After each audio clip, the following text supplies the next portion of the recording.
So I'm gonna apologize for this screen being so small because I've got a lot of pictures that are gonna be hard to see. So that's a picture of the Shell Rock Ridge Lookout deep in a remote area of the River of No Return Wilderness. Anybody know where it is? Probably not. So I'm going to tell you the story about how that young couple ended up at that spot.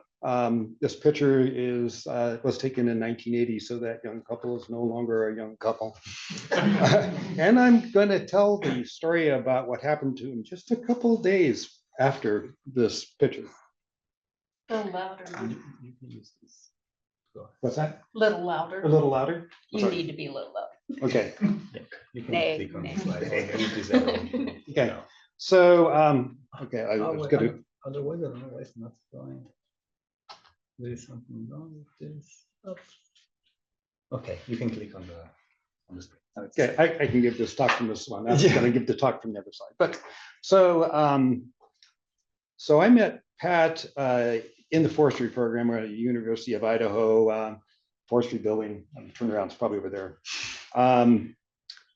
Pat was born and raised in this area and had started University of Idaho before I came. In 1975, she was a lookout on South Baldy.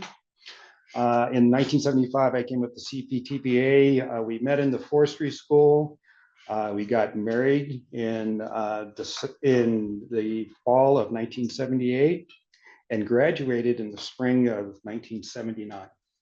At that time, we heard about a job on the Payette that had interest for us. There was a fellow that worked in the supervisor's office. His name was George Reinhardt, and he wanted to do a revision of how they were treating fires within the wilderness area. And they wanted to transition away from full fire suppression into a role of fire kind of fitting within the wilderness ethics. So we applied for the job. I had experience that they liked. I had worked in the summer before at the Northern Forest Fire Laboratory looking into fuels. What they wanted us to do was go into the wilderness area and first map out through aerial photos different fuel mosaics, and then ground truth it by backpacking in the wilderness area. And I had a fairly extensive backpack experiences by the time I was 20, starting out in scouts, doing week-long trips, 3 of them in the Sierras, 1 of them ending up on top of Mount Whitney. I think I was 12 when I did that. Pat also had some backpacking experience, and so I proposed to them that we tackle this project as a husband and wife team, and they agreed to that. So if you want to see where the project area is, it's up on the screen there. Over on to the right, you can see the state of Idaho in the area that we were going to do the trip in. It's the Big Creek district of the Payette National Forest. It's about 800,000 acres. That would make up about 1/3 of what was to become the River of No Return Wilderness. Over to the left, there is a close-up. You can see the boundary on that. That's Cascade Lake down below and Payette Lake up above. So McCall is right there, and that's its proximity to McCall. I would try to point out some of the features there, and I don't know if I can use the mouse as a pointer. Yeah, you can. I see it. You see it? Okay, I want to point out some of the features there. The main ones, that's Chamberlain Guard Station, if you can see that. That is got a big landing strip on it. They used to fly DC-3s in that. And that is how we originally were going to get into the area, was to fly from McCall on one of the DC-3s and land. There's a landing strip that's about 1 mile long there. It's native material, grasses and dirt, but it can land a DC-3. Unfortunately, that plane went down in the Selway on June 11th, 1979. And our keynote speaker has a book that's out there if you want to look into more about that. So from that point on, we ended up having to fly into these landing strips in Cessnas and just like Cessna 206, if you're familiar with that. So Chamberlain was one of the areas we worked at. Over here, that's Cold Meadows. That's another large landing strip. Down here, that's Cabin Creek. That's a very small landing strip. It's kind of difficult to get into. While I'm over there, I can point to it. That's Taylor Ranch. If anybody's familiar with Taylor Ranch, the University of Idaho has that is a wilderness research station. When we were there, it had quite not transitioned into that. There's a ranger station in Big Creek, which is right next to the wilderness boundary, but not in the wilderness area. We spent some time there as well. And the other one I'll point out, if I can do that, not doing really well. There, that's the kind of the Thunder Mountain mining area that has some historical significance. I thought I'd point that out while I was there. Down Down there? No. Okay. Active lookouts in 1980. Well, there used to be a network of a lot more lookouts than that, but there was 3 active when we came in, actually in 1979. So this one up to the upper left is Sheep Eater Lookout. There was the lookout was manned by David Secord. That handled the communication tower that had a repeater that would, so if you were on the right channel of a handheld radio, you could communicate directly with a call. The other 2 lookouts, the one below that is Brush Creek Point Lookout, and hard to see him, but there's Dan Levine that's standing out in front of it, or Don Levine standing in front of that. And then the one off to the right is a tower, it's Arctic Point. That has been registered as a historic place and has been renovated recently.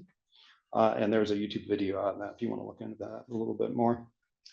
So the fire program that was going on at the time, it was still pretty entrenched in what they call the 10 a.m. policy of trying to put out all fires by 10 o'clock the following morning. And the way this was accomplished in 1979, and we, Pat and I had front row seats to see what was going on, is they would have smoke jumpers in a DC-3 follow the fires and follow the thunderstorms. And if there were lightning strikes, they would put smoke jumpers on them. There was at Chamberlain a fire crew.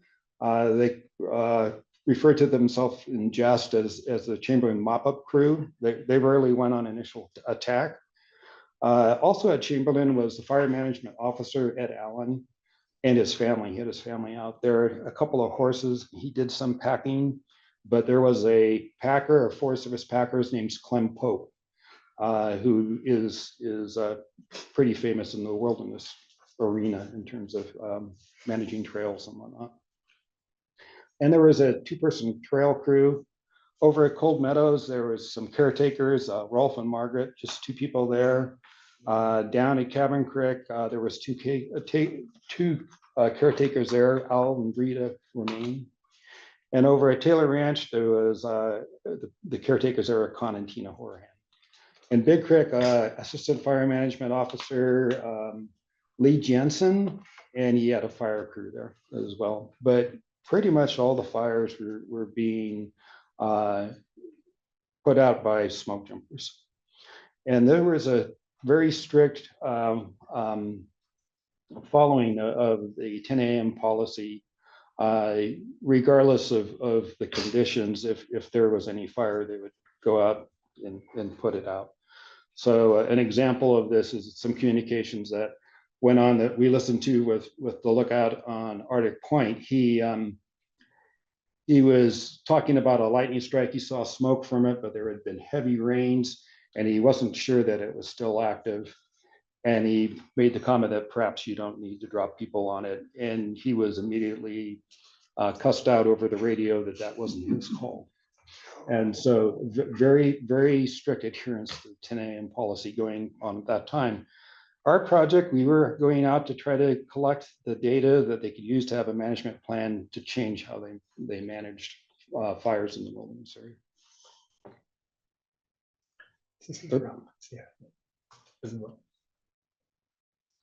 Uh, just going to talk a little bit about really there's a dichotomy in the landform that's there. The northern part of that uh, is Chamberlain Basin, and it's kind of flat rolling hills. You can see the picture on the left, that's a picture of Sheep Eater Lake, and then you're looking across Chamberlain Basin and it's low rolling hills. Fairly flat, logical pines, Alpine fir, lots of meadows, like you see in the one that's, the picture that's down below it, versus Big Creek to the south, which has, the major feature is Big Creek, but is very steep and rugged terrain. And it's a very different environment from the Chamberlain Basin. So our project travel plans. So this is in a wilderness area. And you can either fly into landing strips, the ones I've pointed out. And those were in place well before the wilderness designation. So they were grandfathered in. And we did take flights on small planes and landed at Chamberlain and Cold Meadows and Cabin Creek. And from there, we worked out of those areas on backpack trips. The other way you can do it is horseback, and that's a picture of Larry Garner by Cabin Creek, and he was an iconic packer that was in the area. So I coded these by color. So if you look at blue and Chamberlain being in the middle of that, when we go on these backpack trips, we go out in loops and come back around to Chamberlain at the end. We started out doing 5-day trips with 2 days off to recover. And eventually we transitioned into 10-day trips with 4 days off. And we'd be going in big loops. And we would circle around the area of Chamberlain and do all the trails that were there. We typically did 8 to 10 miles a day with backpacks. And then we moved over and did the same thing in the Cold Meadows area. And that was our first season. We started in mid-June and finished up at the end of September. And then came back the following year and did the same thing to the south in the Big Creek country. Out of in red is out of Big Creek, which is more of a half circle being on the edge of the wilderness area. And then Cabin Creek down below, we did a circle around there, and that is some of the most rugged country that we encountered in our trips. Accommodations. Well, so there was actually quite a variety. What you're seeing on the upper left is Pat doing her work. That is she's got stereo photos and a stereoscope, kind of a heavy duty stereoscope, and she's doing the fuel model delineations that we would do before we head out to the trail. When we were in Chamberlain, it's a sheep herder's tent with a wooden floor. And when we were over in Cold Meadows, it was a small cabin, but really most of the time we were on the trail. So the accommodations was our backpack tent. And in the lower middle picture, that's what our typical camp looked like. We had backpack stoves. And on the lower right, you probably can't see much, but there's a Forest Service radio that we carried with us at all times. That's in the background. Up front is our folding cribbage board, which was our entertainment for the entire summer.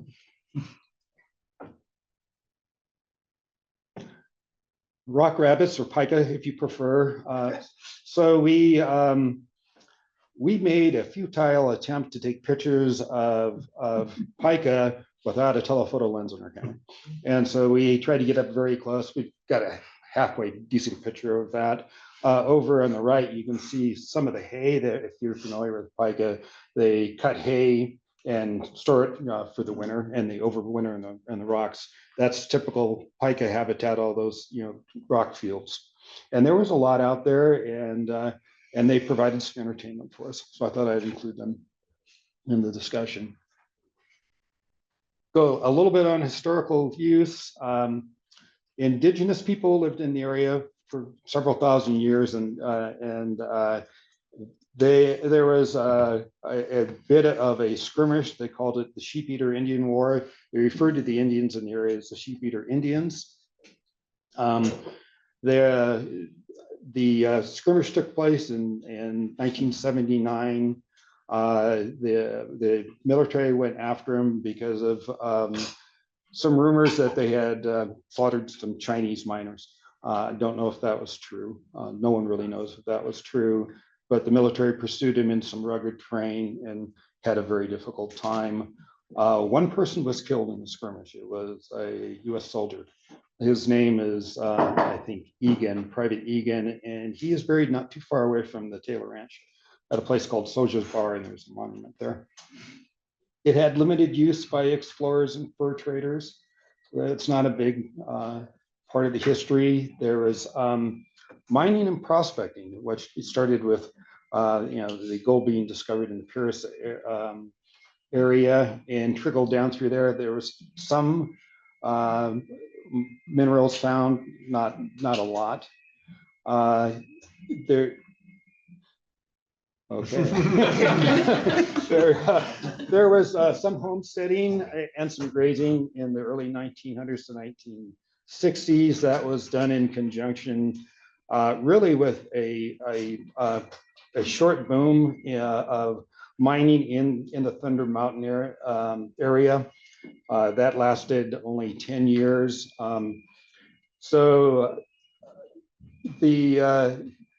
There was telephone lines. I don't know how familiar you are with this single strand number 9 galvanized wire that connected all the lookouts. Believe it or not, some of that was put into the wilderness area as early as 1928. And eventually a complete system was installed throughout the entire wilderness area. It became of what was called the Idaho Primitive Area in 1931. The primitive area didn't have as many restrictions as the wilderness area did. So you could use chainsaws and you could bury garbage out there.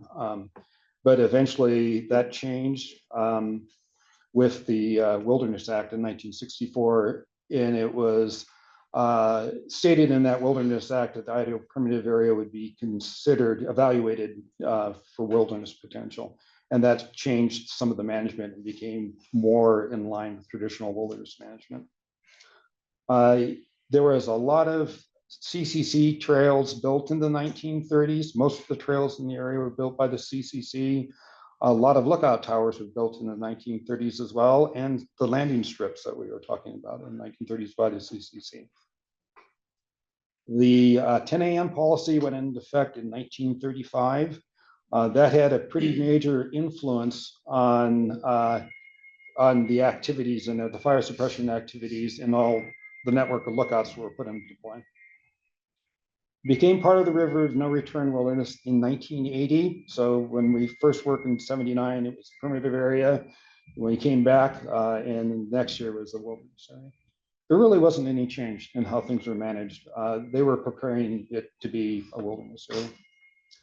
So I put in here relaxing of the 10 a.m. policy, consideration of the natural fire in 1985. So the results of all the work we did got put into a plan, and they did change how they managed fires in the wilderness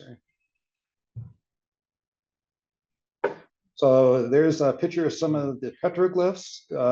It was really mainly winter use in that area. Over on the right's the Middle Fork, raptors floating down the Middle Fork. If you go on that trip, you will undoubtedly stop and take a look at Indian petroglyphs. The ones in the picture are actually on Big Creek, the lower portion of Big Creek. If you float the main salmon, there are some down there, and I've done that. So and seen the petroglyphs. Here's some of the homesteads. Taylor Ranch. That's a picture of Taylor Ranch in 1980. That was originally a homestead and eventually taken over by the University of Idaho.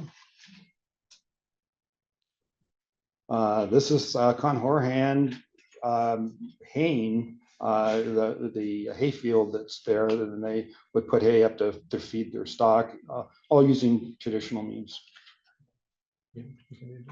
Okay, there's Cabin Creek Homestead. So the fire lookout resource map. So we got this fire lookout resource map sent to us recently. This shows all the lookouts that were in the area at the time, and they had a protractor around it, and this is how they planned fire response. The the lookouts would get on the phone, they use the firefinder, they report the bearing to the fire, they'd use the maps to kind of triangulate. They were smoke chasers at that period of time, so they had their own fire tools in the packs, and they would go out and fight fires as well. They're being dispatched probably out of Chamberlain or Big Creek. So that's the amount of lookouts that were in the area at the time. Now I think it's just one, but at the time we were at 3. So they used this network of lookouts to detect fires and dispatch people, and they had the people stationed out in the woods, and that's how they did things. There's 2 lookouts I'll point out: Rock Rabbit and Acorn Butte. So our trip. So we did this in July of 1980, and this is what I promised I'd tell you about this portion of it. So we started at Cabin Creek. It's 4,000 feet in elevation. We went downstream to Taylor Ranch, 3,800 feet. We made the climb out of there up Pioneer Creek up to 9,000 feet in elevation. We eventually got out onto the ridge. If you can, the picture in the upper right, that is the ridge, and there was supposed to be a trail there. There really wasn't. That lookout was built in 1935 and abandoned in 1950, so that trail didn't get much use. So we worked our way out on the trail, and we worked our way around the ridge, and we came around and dropped into a place called Telephone Creek and went down a very steep trail. Prior to this, I had found an embedded tick in my leg, and we didn't think much of it before I went on this trip, but when I was down in the bottom of Telephone Creek that evening, I went into convulsions and had a high fever. Pat was able to get on the radio and reach Rush Creek, which you can see that lookout, and asked for to get me packed out on mules. There's 2 forms of tick fever that are in that part of the country: Colorado tick fever, which is a virus; Rocky Mountain spotted tick fever, which is a bacteria. Fatal in 30% of the cases. Your chances of survival greatly improved if you get immediate treatment.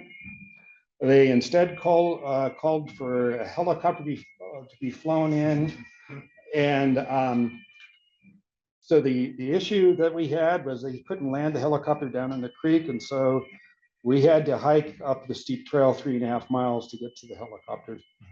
And by the time I got up to the top, I was actually feeling pretty good. But they took my temperature as 102.6. I got flown out, spent 3 days in McCall Hospital, but recovered fully, and we came back out and finished the project. So we got it done. And that's a picture of Pat crossing the stream. So that's pretty much a story. Thank you very much. Okay. Thank you very much.